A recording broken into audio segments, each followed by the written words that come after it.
প্রচন্ড গরমে দুপুরের ভাত পাতে যদি এই রকম টক ডাল বা আম ডাল হয় আর সাথে একটু উচ্ছে ভাজা বা ঝুরি আলু ভাজা থাকে, তাহলে তো দুপুরের খাওয়াটা দারুণ তৃপ্তি করে খাওয়া যায়।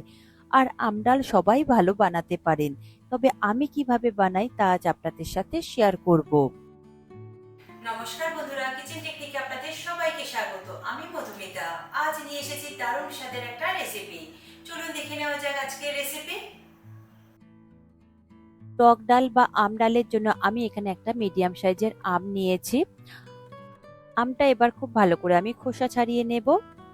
আমি এখানে একটা আম ব্যবহার করছি, আপনারা নিজেদের প্রয়োজন মতন আম ব্যবহার করবেন। কারণ ডালটা আমি আমার প্রয়োজন মতন বানাচ্ছি, তাই আমি একটা আম ব্যবহার করেছি। আপনারা যদি ডালের পরিমাণটা একটু বেশি করে বানান তাহলে সেখানে আমের পরিমাণটা একটু বাড়িয়ে দেবেন। দেখুন, আমের খোসা ছাড়িয়ে আমি আমটাকে দুটুকরো করে নিয়েছি, তারপর একটু সরু সরু করে কেটে নিয়েছি। তবে আমের মধ্যে যেই সাদা মতো অংশটা রয়েছে, এটা আঁটি রয়েছে, এটাকে বাদ দিয়ে দেবেন অবশ্যই, তা না হলে কিন্তু টক ডালটা একদম বাজে খেতে লাগবে। আর আম কাটা হয়ে গেলে আমটাকে সঙ্গে সঙ্গে আপনারা জলের মধ্যে দিয়ে দেবেন, তা না হলে কিন্তু আমটা কালো হয়ে যেতে পারে। দেখুন, আমি একটা বোলের মধ্যে নিয়েছি, তারপর আমগুলোকে আমি জলের মধ্যে দিয়ে খুব ভালো করে আমি ধুয়ে নেব। এরপর নিয়েছি মুগ ডাল। মুগ ডাল আমি এখানে 100 গ্রাম মতন নিয়েছি। মুগ ডালটা আমি এখানে ধুয়ে রাখিনি, আমি ভাজবার পরেই ধুয়ে নেব, তাতে করে ফ্লেভারটা খুব সুন্দর আসে। আর আপনারা চাইলে মুগ ডালটা আগে থেকে ধুয়ে রেখে দিতে পারেন, তারপর এটাকে ভেজে নিতে পারেন। এরপর মুগ ডালটা আমি ভেজে নেব, তার জন্য আমি একটা কড়াই নিয়েছি। কড়াইটা হালকা গরম হলে তার মধ্যে এই মুগ ডালটাকে দিয়ে দেব। মুগ ডাল দেওয়ার পরে গ্যাসের ফ্লেমটাকে লোতে করে দেবেন, দিয়ে কন্টিনিউ নাড়াচাড়া করে হালকা লাল করে ভেজে নেবেন। আর খুব বেশি কালো কালো করে ভাজবেন না। দেখুন, আমি ঠিক যেভাবে ভাজছি, দেখবেন কয়েকটা ডাল বেশ লাল লাল হয়ে আসবে আর ডালের কালারটাও চেঞ্জ হয়ে যাবে আর খুব সুন্দর একটা গন্ধ বেরোবে। দেখুন, মুগ ডালটা আমার লাল লাল করে ভাজা হয়ে গিয়েছে। তারপর এটাকে একটা পাত্রের মধ্যে ঢেলে নিয়ে দুবার মতন খুব ভালো করে জল দিয়ে ধুয়ে নেবেন, তবে খুব বেশি ঘষে ঘষে ধোবেন না।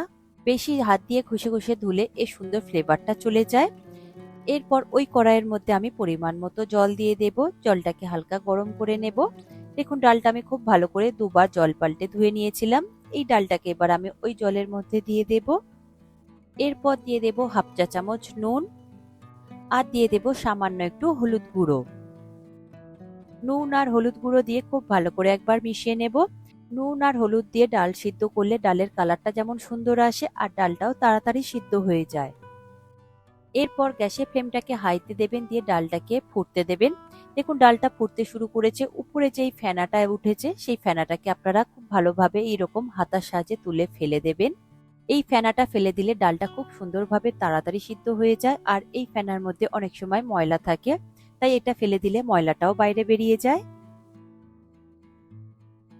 দেখুন, ডালের উপরে যে ফেনাটা ছিল সেটাকে আমি ফেলে দিয়েছি, তারপর খুব ভালো করে একবার মিশিয়ে নেব। এরপর ঢাকা দিয়ে দেব। গ্যাসের ফ্লেমটাকে লো টু মিডিয়ামে দিয়ে এটাকে খুব ভালো করে সিদ্ধ করে নিতে হবে। দেখুন, ডাল সিদ্ধ হয়ে গিয়েছে। এরপরে আমি ঢাকনা খুলে আপনাদের দেখিয়ে দিচ্ছি ডালটা কত সুন্দরভাবে সিদ্ধ হয়েছে।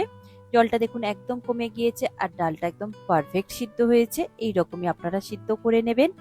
এরপরে হাতার সাহায্যে বা স্প্যাচুলার সাহায্যে এইভাবে একটু মিশিয়ে নেবেন, তাহলে ডালটা খুব সুন্দরভাবে একদম মিশে যাবে। দেখুন, হাতার সাহায্যে ডালটাকে আমি খুব ভালো করে মিশিয়ে নিচ্ছি, যাতে ডালগুলো একদম গোটা গোটা না থাকে। আপনারা যদি মসুর ডাল দিয়েও করেন ঠিক সেম পদ্ধতিতে আপনারা করবেন। দেখুন, ডাল খুব সুন্দরভাবে মিশে গিয়েছে, একটাও ডাল গোটা আর নেই। এরপর আমি দিয়ে দেব জল। আপনারা নিজেদের প্রয়োজন মতো জল দেবেন। আপনারা যদি ডালটা পাতলা করতে চান তাহলে জলের পরিমাণ একটু বেশি দেবেন, আর যদি ঘন করতে চান একটু কম দেবেন। আমি ডালটা একটু ঘন করব, তাই একটু জলটা অল্প করেই দিলাম। তবে মুগ ডালের ডালটা একটু ঘন ঘন বেশি ভালো লাগে, আর মুসুর ডাল দিয়ে ডাল করলে আপনারা অবশ্যই একটু পাতলা করে আমডাল করবেন, তাহলে খেতে বেশি ভালো লাগবে। ডালটা জলের সাথে খুব ভালো করে মিশানো হয়ে গেলে হাই ফ্লেমে দিয়ে একবার ফুটিয়ে নেবেন, তারপর এটাকে সরিয়ে রাখবেন। ডাল নামিয়ে কড়াইটা আমি ভালো করে পরিষ্কার করে নিয়েছি। এরপর কড়াইটা গরম হয়ে গেলে তাতে দিয়ে দেব 1 চা চামচ সর্ষের তেল। তেলটা হাই ফ্লেমে গরম করে নেবেন। গরম হয়ে গেলে তার মধ্যে দিয়ে দেব একটা শুকনো লঙ্কা আর একটা কাঁচা লঙ্কা। কয়েক সেকেন্ডের জন্য একটু নাড়াচাড়া করে নেবেন, তারপর দিয়ে দেব হাফ চা চামচ কালো সর্ষে। সর্ষে যখনই ফাটতে শুরু করবে তখন দিয়ে দেবেন কেটে রাখা আম। আম দেওয়ার পরে গ্যাসের ফ্লেমটাকে হাইতে দিয়ে আমটাকে একটু হালকা লাল করে ভেজে নেবেন। দেখুন আমটা নাড়াচাড়া করে হালকা লাল লাল করে ভেজে নিয়েছি। এরপর দিয়ে দেব স্বাদ অনুযায়ী নুন, আর দিয়ে দেব সামান্য একটু হলুদ গুঁড়ো। নুন আর হলুদ একটু আপনারা বুঝে শুনেই দেবেন, কারণ ডাল সিদ্ধ করবার সময় নুন হলুদ দেওয়া ছিল। এরপর নুন হলুদ দিয়ে আমটাকে একটু কয়েক সেকেন্ডের জন্য নাড়াচাড়া করে ভেজে নেব। দেখুন ভাজা হয়ে গিয়েছে। এরপর এর মধ্যে দিয়ে দেব ওই সিদ্ধ করে রাখা ডাল। ডাল দেওয়ার পরে খুব ভালো করে একবার নাড়াচাড়া করে মিশিয়ে নেব। তারপর গ্যাসের ফ্লেমটাকে হাইতে দিয়ে এটাকে একটু ফুটিয়ে নেব, যাতে আমটা খুব ভালোভাবে সিদ্ধ হয়ে যায়, নরম হয়ে যায়। দেখুন আমি ঢাকা দিয়ে দিয়েছি 5 থেকে 6 মিনিটের জন্যে। 6 মিনিট পরে ঢাকা খুলে দেখছি, দেখুন ডালটা অনেকটাই কমে গিয়েছে আর আমগুলো খুব সুন্দরভাবে সিদ্ধ হয়ে গিয়েছে। তবে মাঝে একটু আমি গ্যাসের ফ্লেমটাকে লোতে করে দিয়েছিলাম, যাতে ডালের জলটা আর কমে না যায়। যদি আপনাদের ক্ষেত্রে কমে যায় তাহলে আপনারা একটু জল দিয়ে দেবেন। দেখুন আমটা কত সুন্দর নরম হয়ে গিয়েছে। এরপর একটা হাতার সাহায্যে আমগুলোকে ম্যাশ করে নেবেন। দেখুন আম আমার ম্যাশ করা হয়ে গিয়েছে। এখানে আমার আর জলের প্রয়োজন নেই, যেহেতু আমি আম ডালটা একটু ঘনই রাখবো। এরপর দিয়ে দেব 1 চামচ মতো চিনি। তবে আমটা আপনাদের যেমন টক হবে ঠিক সেই রকম স্বাদ বুঝে আপনারা চিনিটা ব্যবহার করবেন, কম কিংবা বেশি। এখানে আমার আমটা খুব একটা বেশি টক নেই, তাই আমি অল্প করেই চিনিটা ব্যবহার করলাম।